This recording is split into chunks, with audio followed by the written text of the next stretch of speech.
Magandang araw po sa inyong lahat mga kababayan at welcome back dito po sa PNR at ito nga mga karibyo natin, hugas kamay na, nako, nambudol na naman si Junior, bumabaha ng pera, nahuli kam.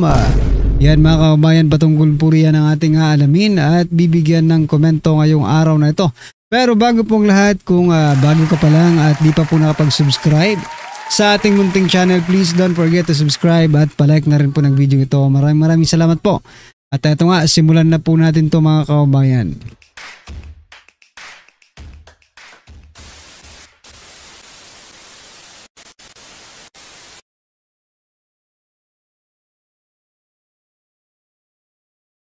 So yan mga kababayan, bago po natin muling i-play ang video ito at bigyan natin ng reaksyon, eto pasadahan po muna natin yung mga nagte-trending na mga balita dito po sa mundo ng social media at unahin nga po natin ito. Nako, nahuli kam ang flood control kuratsa? Nagtatanong po mga kababayan ha. Viral ngayon sa social media ang video ni Samar Governor Shari Antana na sumasayaw habang tila umuulan ng pera sa isang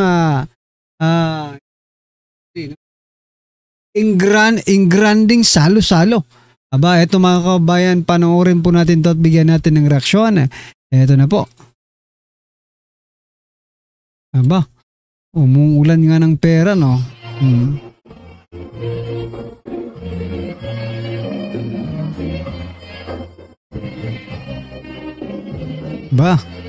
Aba, magaling. Yan o. Umuulan po ng kwarta mga kababayan. Kaya nga napatanong kung flood control flood control kuratsa ba ito? Wow, grabe ha. Sige, saboy pa, saboy.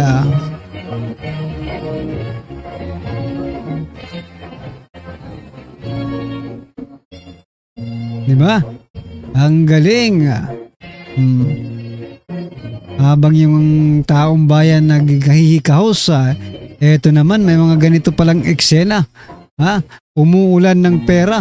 Aba, sarap namang maging mga tulad nilang nilalang, di ba? Yun, no?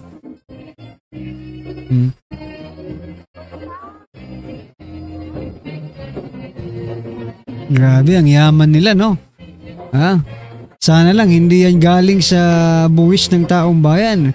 Well, anyway, yung sahod nila galing din sa buwis ng bayan yan, sa taong bayan, di ba? Wag na po natin tapusin kasi masakit sa mata tingnan no? Habang yung ating mga kababayan ay naghihirap, sila naman ganito pala may mga ganito palang ganap sa kanilang buhay mga kababayan. Ano po inyong masasabi dyan? Aba, eto pa, pasadahan din po natin ito. Nako, post po ng isang netizen, sabi niya po dito, binakbak sabay lagay ng bakal, ang galing talaga ng mga kontraktor. Tingnan nyo naman, di ba? Binakbak yung flood control nila. Dahil wala ngang bakal, ayan, para maging matibay naman, eto, nilagyan po nila ng bakal. Ganito pala ang mga style ng mga kontraktor. Kung hindi sila kung hindi pa magkakabistuhan, hindi pa gagawin ang tama. Kung ganyan ang ginawa ninyo nung una pa lang, di ba?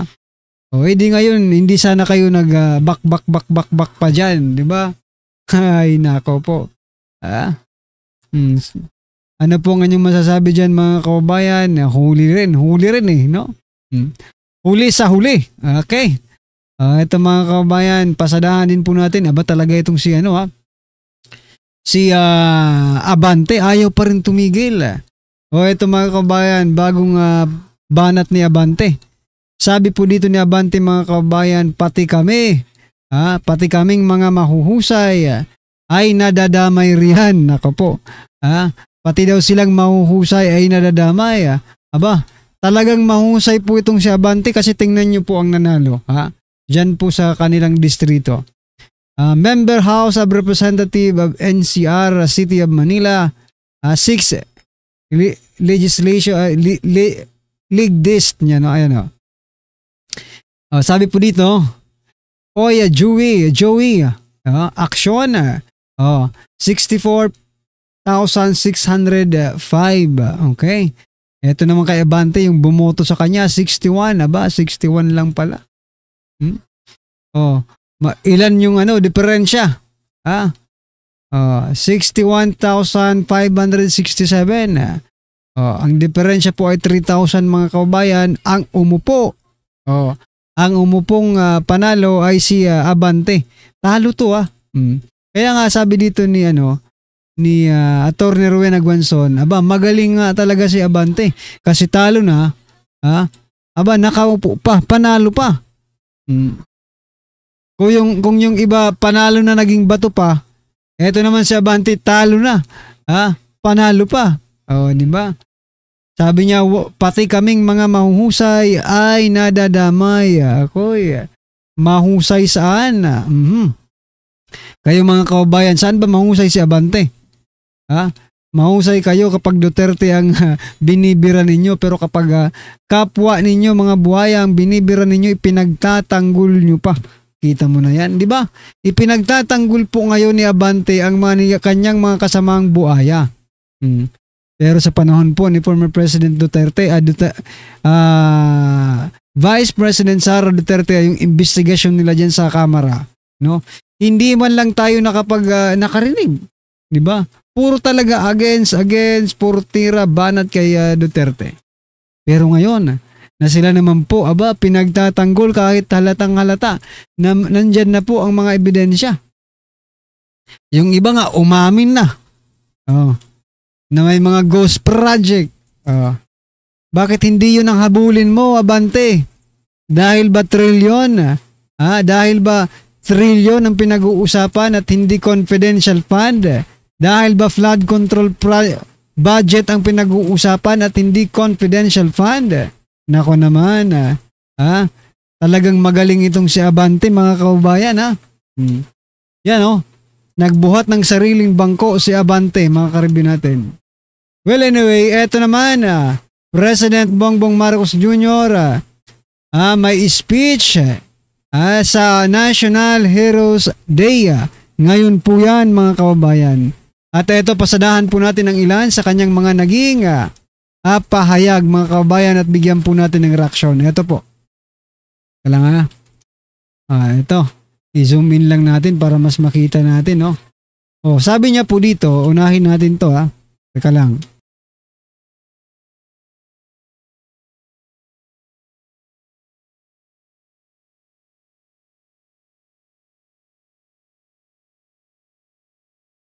Unahin po natin to. Sabi po dito ni President Bongbong Marcos Jr., hindi lang pagpapalakas ng depensa ang kailangan nating tutukan upang maalagaan ang ating kalayaan. Ano pa dapat? Sabi niya dito, kailangan din natin labanan ang banta ng katiwalian at pag-aabuso sa kapangyarihan ng ating lipunan. Correct. Pero ang sakit isipin, no? Na si President Bongbong Marcos Jr. ang nagsasalita nito. Where in fact, siya po ang presidente ng ating bansa na siya dapat ang gumagawa ng ganito. Pero ang nakikita po, ng taong bayan ngayon, kaliwat kanan na pang-aabuso, kaliwat kanang katiwalian, kaliwat kanang pang-aabuso sa kapangyarihan. Di ba? Ay, nako. Sabi pa po ni President Bongbong Marcos Jr., dahil hindi lamang salapi ang kanilang ninanakaw, kundi pati ang kalusugan, pangarap at kinabukasan ng mga susunod na henerasyon ng mga Pilipino. Nako po.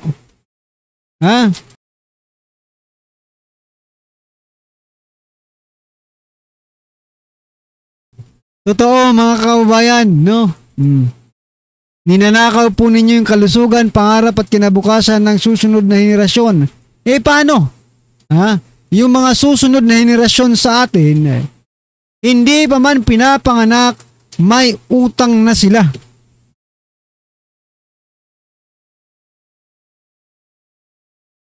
dahil po sa pang-aabuso sa kapangyarihan, no, na kahit hindi na natin kaya magbayad, ay utang pa rin, kaliwat kanang utang, utang dito, utang doon. Teka lang.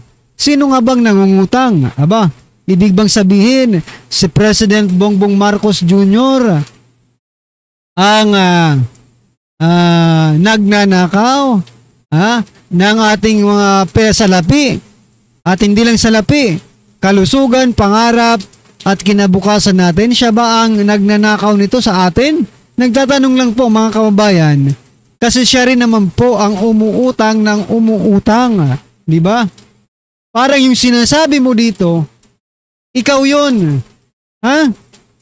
Yung sinasabi mo dito, ikaw yun, President Bongbong Marcos Jr. Nako po, Anyway, eto pa po yung sinabi niya mga kababayan sa National Heroes Day. Kaya't hindi natin dapat ipagwalang bahala ang maliliit na panlilinglang sapagkat kung paulit-ulit ito'y pinapalagpas natin, unti-unti nitong sinisira ang lipunan ng hindi natin namamalayan. Aray ko po. Ang hirap mong intindihin Ang hirap mo talagang intindihin. Sabi niya dito kasi, hindi natin dapat ipagwalang bahala ang maliliit na panlilinglang. Unang-una, sino ba ang nanlilinlang? No? 5,500 flood control project tapos na.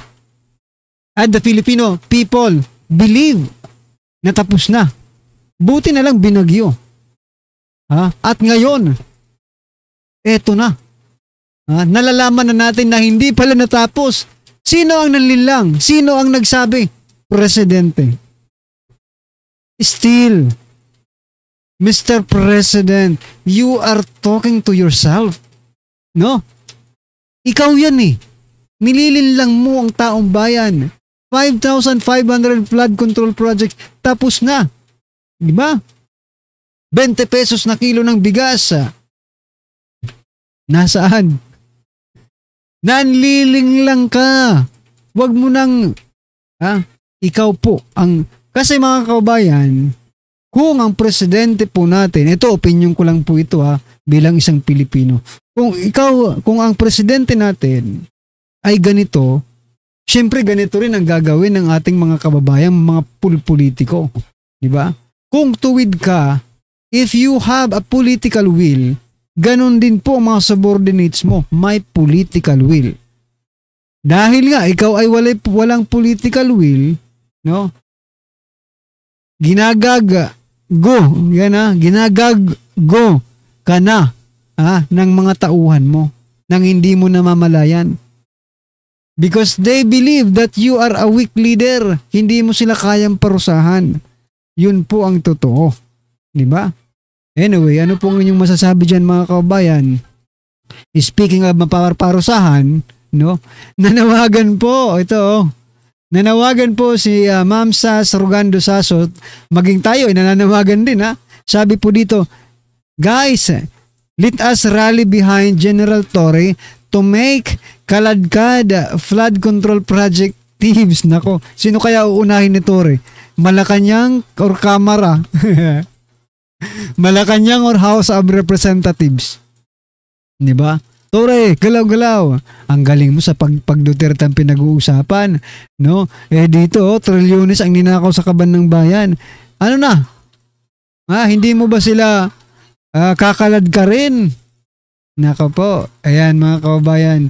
Manawagan po tayo kay General Torre. Nakalad ka rin na yung mga mayroong ghost project na yan. Di ba?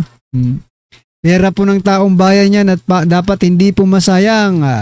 Anyway mga kababayan, ano po ang inyong reaksyon, opinion patungkol po dyan mga kababayan, i-comment nyo na lang. At eto, pasadahan po natin itong si General Macanas ng The General's Viewpoint. Viewpoint, yan pakinggan po natin ito at bigyan natin ng reaksyon. Sabi po dito, Pangulong BBM kinasuhan na lahat pero hindi kasama si Tambaluslos. Nako po, ito pakinggan po natin at bigyan natin ng reaksyon. Hindi ko pa narinig mismo si BBM nagsalita nito. Kaya lang, the fact na ipinost ni Kipicho, I'm sure narinig niya ito. Good news. Talagang totohanan na ba ito? Kasi mabigat na kaso yan, economic sabotage sa cases. Tingnan natin ang iba pang ni Kipicho. Economic sabotage, sabi ni President Bongbong Marcos Jr. Ay dagdag pa siya dito. Nako. Sabi niya, i-remind natin si BBM na gawin niya. So, sana, hindi lang salita ito Sana, samahan ng paggawa. Kasi nga, itong latest inspection niya sa Bulacan, yung ghost project talaga na 55 million worth na flood control project, walang nagawa ni isang trabaho. So yan mga kababayan, no? Ito lang isisingit ko lang mga karbi natin sapagkat gusto kong i-emphasize sa inyo, no? Kasi kasi unfair po, no? Si former President Duterte, inutusan niya yung tao niya, gawin niyo ito, ayon sa batas. Sagot ko kayo. Sabi niya, sagot ko kayo, gawin niyo ito, 'di ba? At pinaalalahanan niya man muna, winarningan niya itong mga tulonggis na mga durugista na talagang grabe maano talaga kayo, masisira ang buhay niyo kapag pinagpatuloy niyo yan. No? What I'm trying to point out mga kabayan, former President Duterte, take responsibility. No? Kung ano yung binitawan niyang salita, siya, tinake niya yung responsibilidad na yon kasi siya po ang presidente. Now, what I'm trying to point out, this present administration, mag-take rin sana kayo ng accountability patungkol po dito sa flood control project na ito. Trilyon ang nawawala. Trilyon po ang budget dyan. At ghost project po yung iba. Mag-take naman po ka ng responsibilidad, President Bongbong Marcos Jr. Hindi po ito laro. Na, di ba? Yung pera ng bayan, gastos lang ng gastos, tapos walang napapatunguhan. Si former President Duterte nandun ngayon sa dahig dahil sa responsibilidad na yan. Pero kayo, eto, no? Pagsibak lang dyan sa DPWH Secretary, hindi nyo pa magawa. Nasaan ang inyong accountability and responsibility mga kabayan? No? Ako talaga, dadala lang tayo kasi biruin mo, si Tatay Digong ginawa ang lahat para sa bayan. Hindi nangurakot. Diba? Hindi nangurakot. Nandun ngayon sa dahig. Ito, klarong-klaro. General Torre. Klarong-klaro mga magnanakaw sa gobyerno. Pasensya na po, nanggigigil lang. Bakit hindi niyo kayang arestuhin ang mga ito? President Bongbong Marcos Jr., pagkatapos ng termino mo, maybe sana ikaw naman. Pero wag sa dahig dito sa Pilipinas kasi Pilipino ka naman, di ba? Anyway, ano po ang inyong reaksyon, opinion patungkol dito mga kababayan? I-comment nyo na lang po. Maraming salamat po.